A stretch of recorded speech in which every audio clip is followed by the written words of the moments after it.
तनी सा अउरी मेहनत लीची रानी के अगला महीना के फीस भरे के बा। ऊ अफसर बन जाई त कुल थकान मिट जाई। बोला का भाव बा कहरा लीची के हो, बोला का भाव बा कहरा लीची के हो। केकर कॉल है? वही लंगड़ा के कॉल है का? अरे छोड़ा ना, वो बहुत बोरिंग बा।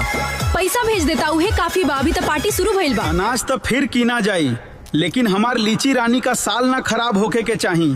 ई कुल पैसा ओकरा के भेज देतानी। राउर फोन ना उठा पैनी, भर रात पढ़ाई करत रहनी। एहिजा शहर में रहल बड़ा महंगा बा, हो सके तो थोड़ा और पैसा भेज दी। बेबी, अगर तोहार भतरा थोड़ा और खर्चा करे तो ई बुलेट हमनी के हो सकेला। एक बार कवनो बड़ हाथ मारा, बस तू देखत जा अब के लैपटॉप के नाम पर कैसे बड़ हाथ मारत बानी। लंगड़ भाई, ई तोहार मेहरारू लीचिया केरवा साथे काहे नाचत बिया इंस्टाग्राम पे? अगला पार्ट देखे खातिर कमेंट करी पार्ट 3।